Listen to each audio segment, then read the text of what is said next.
Hey YouTube, it's Marita. Welcome to another edition of the Nurse Lounge. And in this edition, we're going to talk about she's just an LPN, she's just a nurse, she's just a CNA.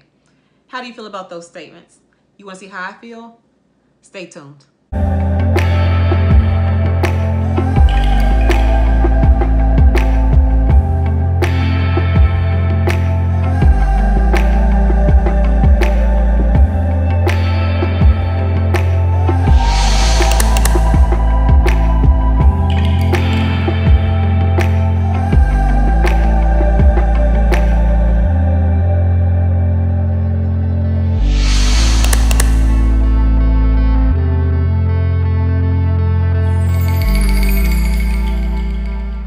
All right, so how many times have you as nurses been told or overheard, oh, you just a RN? You just a LPN? You just a nurse? You just a CNA? That part right there is what will make horns come out of my head. I cannot stand that when people say you just whatever it happens to be. I am the nurse that's gonna be taking care of you when you on your deathbed. I'm gonna be the nurse that when something goes wrong, gonna call the doctor and say, hey, this is what's changed in this patient's status. I need X, Y, and Z. I wanted to make this video to empower my CNAs, my LPNs, and my just nurses to say that you are the most valued person in the hospital. Okay, I said it. I'm not saying we don't need all these ancillary staff. Okay, we need housekeeping for sure. We need a central supply for sure. We need dietary for sure. But this is not really even about them because we do need those people. But I'm so tired of people, the lay population, saying, oh, well, they just a nurse, as if the doctor is somebody special. Who is she? Who is he? The doctor is only there for 5-10 minutes of the entire 12-hour shift. Who do you think is more important in this equation? The person who there for 12 plus hours taking care of you, watching those trends, watching something change about you, can't figure it out quite yet, but then when they do, they on it and they call the doctor and say this is what he or she needs? It's the nurse. Picture this. I tell my students this all the time. Let's just say whatever hospital that you work at or that you're affiliated with, all the nurses decide they're quitting. They done got fed up with management, then fed up with everything. They quitting. So at my hospital, we have about $300 to $400 money. 300 or so nurses that work at the hospital that I work at. That's a very rough number because I don't know. But with that being said, if all 300 nurses were to walk out today, they're not coming back tomorrow, what the hospital gonna do? There is not enough travel nurses in our area to cover 300 nurses walking out today. So I want to impress upon you the importance of you knowing the value that you have in that hospital as a CNA, as a LPN, as a RN. Because if you were to walk out, you know what? I ain't even got to tell y'all this. Because think about this. How many times you get to work and you realize a tech done called out and how hard it is on either the other techs or the nurses who have to take care of those patients? So now the nurse who usually is used to having a tech don't have one. And because she or he don't have one, he or she is the one who is doing all those vital signs. They're the one who's doing all those bed baths. They're the one who is changing these patients, rotating their position every 2 hours. They're the ones who are doing that, okay? So tell me how valuable it is not to have a CNA. Now, mind you, on my floor, we don't have techs, period. So as a nurse, I got to do it all anyway. But the ones of y'all who do have CNAs and techs, that's what I'm talking about. Okay, let's take it a notch further. So now you have LPNs. A lot of places where I've worked, LPNs have the role of medication passes, vital signs, interventions and things like that. Well, guess what? If you don't have that team nurse approach where you don't have an LPN to do that because she done called out or he done called out, guess what? You're going to do them vital signs, you're going to do them meds, you're going to do all them things by yourself. Okay, we're going up a notch. Let's say we don't have the registered nurse there. Well, guess what? The LPN can't be in charge, at least not at the hospital that I work at. Maybe at the hospital you work at they can, but they can't be in charge of ours. They definitely can't do admissions on our floor. So they can't do admissions, they can't hang blood, they can't push certain IV medications unless they're certified. So what can an LPN do if you ain't got no RN? So my whole point in saying that is, do not get caught up in when people tell you you just whatever, nurse, CNA, LPN, RN, whatever.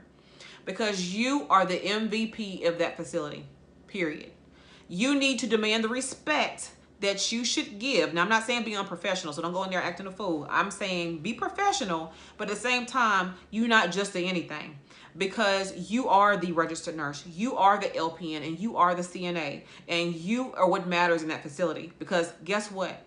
The doctor, he or she is trained in one way, the patient is taught in a different way, the nurse is trained in another way. So keep in mind, I tell students all the time, people get caught up in like, oh, well, we answer to the doctor. I'm like, oh, no, you don't.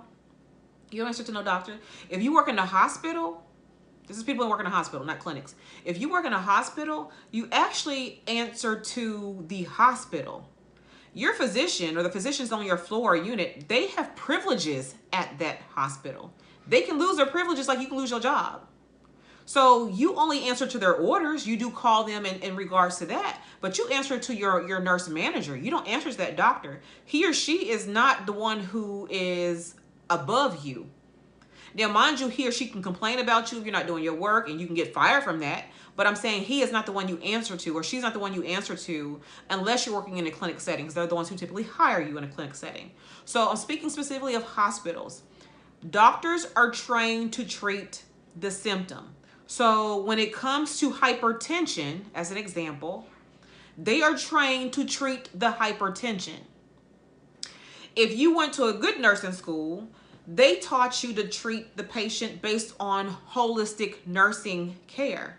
And if they taught you that, then you were going to look at more than just what's going on with the body, that the vital signs, the blood pressure is 160/90, now you got hypertension. We're going to look at more than that. Did you ever factor in the fact that maybe he or she's in pain? Did you ever factor in the fact that maybe her husband or his wife just left him? Did you ever factor in the fact that their kids don't have anything to eat?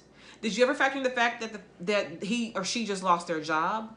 Did you ever factor in the fact that their parents just passed away and they're here at work, or they're here in the hospital due to a stress issue? Have you ever factored in the fact that they are homeless? See, that's what the nurse does. The doctor just sees the hypertension. The nurse sees the person. Who's most valuable here? Think about that. With that being said, I'm done ranting and raving today. I just wanted to talk to you all about who is the MVP when it comes to the hospital setting for sure. Don't let anybody tell you that you're not important when it comes to nursing. Don't let anybody tell you that you're not of value when it comes to nursing, no matter which level you are, CNA, LPN, or RN. We are all needed and should be appreciated. Do you know how much work them CNAs do or techs do? They do the work that you don't want to do. They're the one who are changing diapers and cleaning poop and all that other stuff.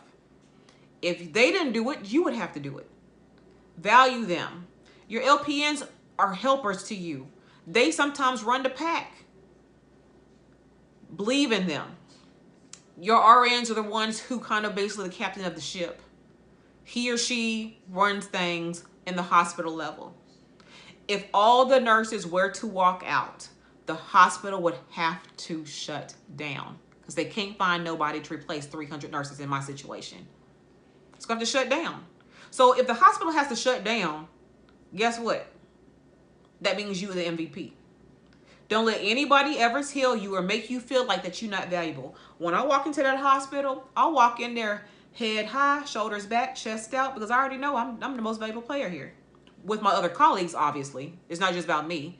But the point is, we have to know that, you know, a doctor does put the orders in or does have the orders. But if you know about your SBAR, your situation, your background, your assessment, and the what are, which is a recommendation, which means you should know how to care for your patient. So therefore, I'm telling the doctor, hey, you think you want to do X, Y, and Z?